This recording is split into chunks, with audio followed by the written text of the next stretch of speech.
ગુજરાતમાં હવે બનાસ ડેરીમાં ચૂંટણીઓ જાહેર થઈ ચૂકી છે। બનાસ ડેરીની ચૂંટણીઓમાં હરીફ પેનલ ઊભી થવાની શક્યતા છે। બનાસ ડેરીના ચેરમેન શંકર ચૌધરીએ હાલમાં વિધાનસભાના અધ્યક્ષ છે। ચૂંટણીની જાહેરાત થતાં જ સહકારી ક્ષેત્રે હલચલ શરૂ થઈ ગઈ છે। 16મી સપ્ટેમ્બરથી ઉમેદવારી ફોર્મ ભરી શકાશે।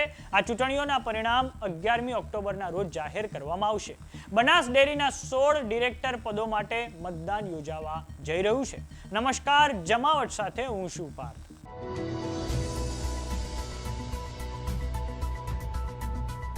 એશિયાની સૌથી મોટી બનાસ ડેરીના નવા નિયામક મંડળની ચૂંટણીનો કાર્યક્રમ જાહેર કરવામાં આવ્યો છે। બનાસકાંઠા જિલ્લાના સહકારી માળખામાં સૌથી મોટી સંસ્થા એવી બનાસ ડેરીની આ ચૂંટણીને લઈને સમગ્ર સહકારી ક્ષેત્રમાં ભારે ઉત્સુકતા જોવા મળી રહી છે।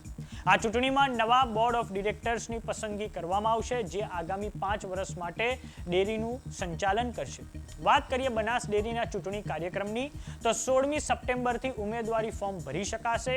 10મી ઓક્ટોબરના રોજ મતદાન પ્રક્રિયા હાથ ધરવામાં આવશે અને 11મી ઓક્ટોબરના રોજ મતગણતરી હાથ ધરવામાં આવશે।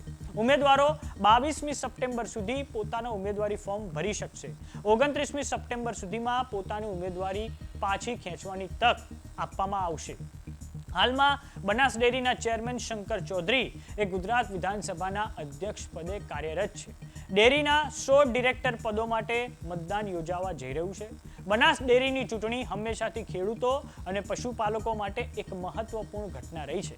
આ ચૂંટણીમાં ચૂંટાયેલા પ્રતિનિધિઓ ડેરીના વિકાસ અને નીતિ નિર્માણમાં સીધો ભાગ ભજવે છે। આ વર્ષની ચૂંટણી પણ ભારે ઉત્સાહ અને રસપ્રદ બનવાની શક્યતા છે। આ ચૂંટણીનું પરિણામ બનાસકાંઠા જિલ્લાના હજારો પશુપાલકો અને ખેડૂતોના ભવિષ્યને સીધી રીતે અસર કરવા જઈ રહ્યું છે। હાલમાં જ બનાસ ડેરીએ તેની 57મી વાર્ષિક સાધારણ સભામાં પશુપાલકો માટે 2,909 કરોડના ઐતિહાસિક ભાવફેરની જાહેરાત કરી હતી, જેમાંથી 2,131 કરોડ ડેરી દ્વારા સીધા ચૂકવાશે અને બાકીના 778 કરોડ દૂધ ઉત્પાદક સહકારી મંડળીઓ દ્વારા ચૂકવવામાં આવશે। આ ભાવફેર ગત વર્ષ કરતા 1973 કરોડની સરખામણીએ નોંધપાત્ર વધારો દર્શાવે છે। વાત કરીએ બનાસ ડેરીના ઇતિહાસની, તો સ્વ ગલબાભાઈ પટેલ દ્વારા બનાસ ડેરીની સ્થાપના કરવામાં આવી હતી। 1966માં પાલનપુર અને વડગામ તાલુકાના 8 ગામોમાં દૂધ સહકારી મંડળીઓની શરૂઆત કરીને મહેસાણાની દૂધસાગર ડેરી ખાતે મોકલવાનું શરૂ કરવામાં આવ્યું હતું।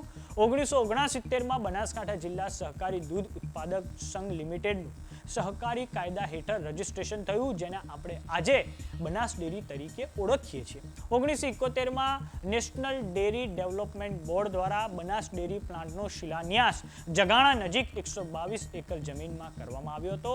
શરૂઆત થોડા ગામની દૂધ મંડળીઓ સાથે શરૂ થયેલી બનાસ ડેરી હવે એશિયામાં સૌથી મોટી ડેરી બની ચૂકી છે। તો બનાસ ડેરીના ઇલેક્શન્સને લઈને તમારું શું માનવું છે, અમને કોમેન્ટ બોક્સમાં લખીને જરૂર જણાવો। જો તમે અમને યુટ્યુબ પર જોઈ રહ્યા તો સબસ્ક્રાઇબ કરો, જો તમે અમને ઇન્સ્ટાગ્રામ અને ફેસબુક પર જોઈ રહ્યા તો ફોલો કરો। સાથે જ અમારી વોટ્સએપ ચેનલ આવી ગઈ છે, જોઈન કરવાનું ના ભૂલતા। નમસ્કાર।